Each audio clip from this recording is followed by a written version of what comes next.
Rice feeds more of the world's population than any other single grain, a staple across nearly every continent, yet the word rice barely begins to describe how different one bowl can be from another. From the sticky, glutinous rice wrapped around sushi to the impossibly fragrant grains used in a proper biryani, here's every major type of rice explained, and why each one behaves so differently in the pot. White rice. The most widely consumed form of rice globally, white rice has had its outer bran layer and germ fully milled away, leaving only the starchy endosperm behind. That processing gives white rice a longer shelf life than unmilled varieties, since removing the oil-rich germ prevents the rancidity that eventually affects brown rice. The trade-off is nutritional. Milling strips away most of the fiber, B vitamins and minerals concentrated in the bran layer, which is why white rice is frequently enriched afterward with synthetic vitamins to restore some of what processing removes. Its neutral flavor and soft, fluffy texture make it the default base for an enormous share of the world's cuisines, from Chinese stir-fries to Middle Eastern pilafs. Brown rice. Essentially the same grain as white rice, but with the bran layer left intact, brown rice retains significantly more fiber, protein, and micronutrients than its milled counterpart. That intact bran layer is exactly what gives brown rice its distinctive chewy texture and nutty flavor. But it also means brown rice takes considerably longer to cook, since water has to penetrate that outer layer before the starch inside can fully soften. Because the germ and its natural oils remain present, brown rice has a noticeably shorter shelf life than white rice, and can turn rancid if stored too long, particularly in warm conditions. Jasmine rice. A long-grain variety originating in Thailand, jasmine rice is prized specifically for its natural floral aroma, a scent compound called 2-acetyl-1-pyrroline that develops naturally in the grain and intensifies during cooking. Slightly stickier than standard long-grain white rice once cooked, though nowhere near as glutinous as short-grain varieties, jasmine rice has become the standard accompaniment across much of Southeast Asian cuisine. Its subtle sweetness and soft texture, built specifically to complement bold, spicy, or heavily sauced dishes without competing with them. Basmati rice.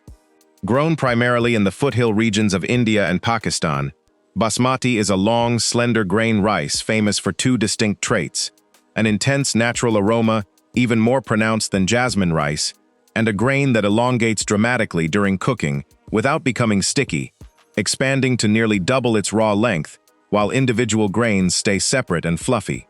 That specific starch structure makes basmati the traditional foundation for dishes like biryani and pilaf, where distinct, separate grains are essential to the dish's texture.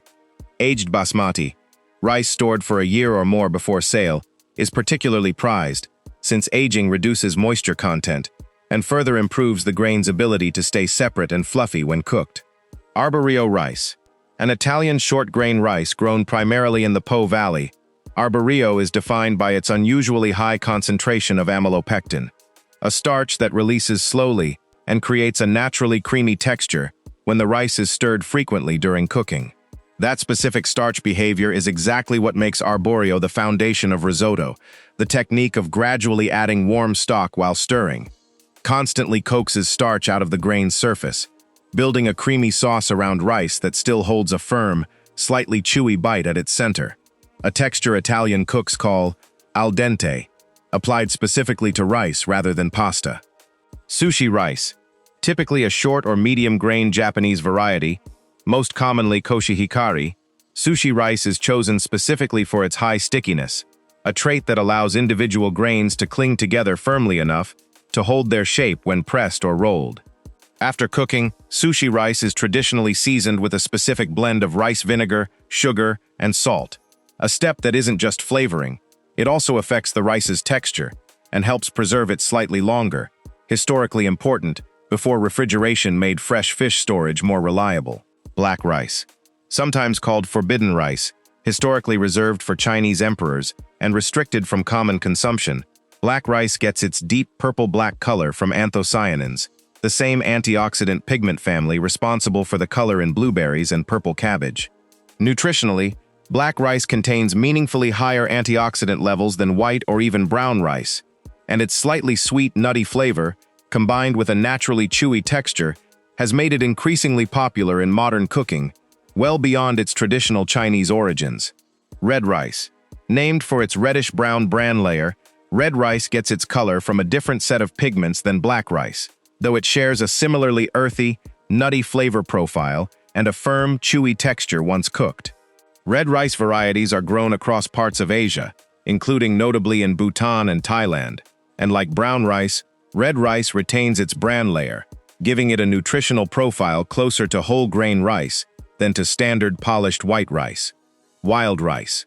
Despite the name, wild rice isn't technically rice at all.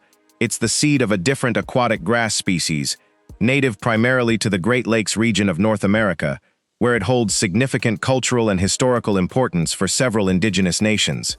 Wild rice has a distinctly chewy, almost crunchy texture, and a deep, smoky, earthy flavor, unlike any true rice variety, and it's considerably higher in protein than most true rice types. Much of the wild rice sold commercially today is cultivated in paddies rather than hand-harvested from natural lakes, a distinction serious wild rice enthusiasts consider meaningful to both flavor and cultural authenticity. Glutinous rice, sticky rice. Despite its name, glutinous rice contains no gluten at all. The name refers instead to its extremely sticky, glue-like texture once cooked. This texture comes from an almost complete absence of amylose starch, replaced almost entirely by amylopectin, making glutinous rice grains cling together so firmly they can be shaped, molded, or eaten with fingers, common practice across much of Southeast Asian and Southern Chinese cuisine. It's the foundation for dishes ranging from Thai mango sticky rice to Chinese zongzi, rice dumplings wrapped in bamboo leaves. Carnaroli rice. Often called the king of risotto rice among Italian chefs, Carnaroli is a short-grain variety that holds its structure even more firmly than arborio while cooking, releasing starch gradually enough to build the same creamy risotto texture without the grains breaking down into mush as easily. Carnaroli's slightly higher starch content and firmer grain structure make it more forgiving for home cooks, since it's genuinely harder to overcook into a gluey mess compared to arborio, which is part of why professional Italian kitchens frequently prefer it, despite arborio's more widespread commercial availability. Putting it together. So when you're standing in front of a shelf of rice varieties, here's what you're actually looking at. White and brown rice representing the same grain at two different processing stages. Jasmine and Basmati built around distinct aromatic compounds and elongation properties suited to entirely different cuisines. Arborio and Carnaroli engineered by starch structure specifically for risotto's creamy technique, sushi rice chosen purely for its stickiness, black and red rice carrying bran layer pigments with genuine nutritional weight behind them, wild rice representing an entirely different plant species altogether, and glutinous rice built around a near-total absence of one specific starch type. Same basic grain category, but more than a dozen genuinely distinct directions, shaped by starch composition, growing region, and centuries of cuisine-specific cultivation, each one built to do something the others simply can't. If you want to see which staple food we break down next, subscribe to Food Genesis, because every grain has a story, and rice has more of them than almost anything else on your plate.